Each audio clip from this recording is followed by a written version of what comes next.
ಬೆಂಗಳೂರಿನ ರಸ್ತೆಗಳ ಡಾಂಬರೀಕರಣಕ್ಕೆ ವೇಗ ಸಿಕ್ಕಿದೆ. ಬೆಂಗಳೂರಿನಲ್ಲಿ ಎಲ್ಲೆಂದರಲ್ಲಿ ರಸ್ತೆ ಗುಂಡಿಗಳು ಬಿದ್ದಿದೆ. ಅವುಗಳನ್ನು ಮುಚ್ಚುವಂತಹ ಕೆಲಸ ಆಗ್ತಾ ಇದೆ, ಡಾಂಬರೀಕರಣ ಆಗ್ತಾ ಇದೆ. ರಿಚ್ಮಂಡ್ ಟೌನ್ ಸುತ್ತಮುತ್ತ ರಸ್ತೆಗೆ ಟಾರ್ ಅನ್ನು ಹಾಕುವಂತಹ ಕೆಲಸ ಆಗ್ತಿದೆ. ಬೆಂಗಳೂರಿನಲ್ಲಿ ಹದಗೆಟ್ಟ ರಸ್ತೆಗಳ ಬಗ್ಗೆ TV9 ಅಭಿಯಾನವನ್ನು ಮಾಡಿತ್ತು.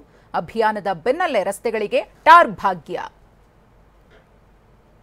ನಮ್ಮ ಪ್ರತಿನಿಧಿ ಶಾಂತಮೂರ್ತಿ ಕುರಿತು ಪ್ರತ್ಯಕ್ಷ ವರದಿ ಕೊಟ್ಟಿದ್ದಾರೆ, ನೋಡೋಣ. ಸಿಲಿಕಾನ್ ಸಿಟಿ ಬೆಂಗಳೂರಿನ ಹದಗೆಟ್ಟ ರಸ್ತೆಗಳ ಬಗ್ಗೆ TV9 ನಿರಂತರವಾಗಿ ಅಭಿಯಾನವನ್ನು ಮಾಡಿತ್ತು. ಜೊತೆಗೆ ಏನ್ ರೋಡ್ ಗುರು ಅನ್ನೋ ಒಂದು ವಿಶೇಷ ಶೀರ್ಷಿಕೆ ಅಡಿಯಲ್ಲಿ ರಾಜಧಾನಿಯ ರಸ್ತೆಗಳ ಅಧೋಗತಿಯನ್ನು ಅನಾವರಣ ಮಾಡಿತ್ತು. ಇದಾದ ಬಳಿಕ ಸರ್ಕಾರ ಕೂಡ ರಸ್ತೆ ಗುಂಡಿಗಳನ್ನು ಮುಚ್ಚೋದಕ್ಕೆ ಹಾಗೆ ರಸ್ತೆಗಳನ್ನು ಸರಿಪಡಿಸೋದಕ್ಕೆ ಡೆಡ್ಲೈನ್ ಅನ್ನು ನೀಡಿತ್ತು. ಈ ಹಿನ್ನೆಲೆಯಲ್ಲಿ ರಾಜಧಾನಿಯಲ್ಲಿ ಟಾರ್ ಹಾಕುವ ಕೆಲಸ ಕೂಡ ಭರದಿಂದ ಸಾಗ್ತಾ ಇರುವಂಥದ್ದು ಸದ್ಯ ಗಮನಿಸ್ತಾ ಇದ್ದಾರೆ. ಇದು ಶಾಂತಿನಗರ ವ್ಯಾಪ್ತಿಯಲ್ಲಿರ್ತಕ್ಕಂಥ ಲ್ಯಾಂಗ್ಫರ್ಡ್ ಟೌನ್ ಏನಿದೆ ಅಂದರೆ ರಿಚ್ಮಂಡ್ ಟೌನ್ನ ಪಕ್ಕದಲ್ಲಿರುವಂಥ ಏರಿಯಾದ ರಸ್ತೆ. ಈ ರಸ್ತೆಗೆ ಈಗ ಕಂಪ್ಲೀಟ್ ಆಗಿ ಡಾಂಬರೀಕರಣವನ್ನು GBA ಸಿಬ್ಬಂದಿ ಮಾಡ್ತಾ ಇರುವಂಥದ್ದು. ಅಂದರೆ ಇದೊಂದು ರಸ್ತೆ ಮಾತ್ರ ಅಲ್ಲ, ಎಲ್ಲೆಲ್ಲಿ ರಸ್ತೆಗಳು ಹದಗೆಟ್ಟಿತ್ತೋ ಆ ಒಂದು ಜಾಗಗಳಲ್ಲಿ ಈಗ ಡಾಂಬರೀಕರಣ ಮಾಡುವ ಕೆಲಸಕ್ಕೆ GBA ಮುಂದಾಗಿದೆ. ಸದ್ಯ ಈ ರಸ್ತೆಯ ಕಂಪ್ಲೀಟ್ ಏನು ಎರಡೂ ಬದಿಗಳಲ್ಲೂ ಕೂಡ ಟಾರನ್ನು ಹಾಕೋದಕ್ಕೆ ಈಗ ಸಿಬ್ಬಂದಿ ಸಜ್ಜಾಗಿರುವಂಥದ್ದು ಸದ್ಯ ಗಮನಿಸ್ತಾ ಇದ್ದಾರೆ.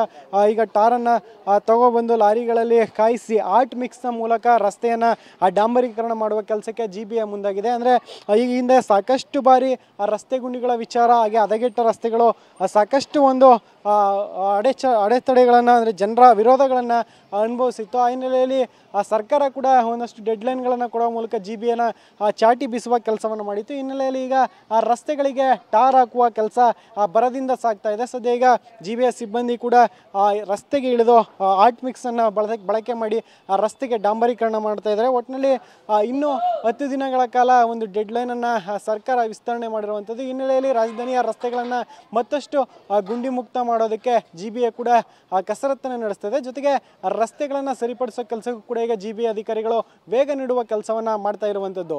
ಕ್ಯಾಮ್ರಾ ಪರ್ಸನ್ ಮಾಂತೇಶ್ ಜೊತೆ ಶಾಂತಮೂರ್ತಿ, TV9 ಬೆಂಗಳೂರು.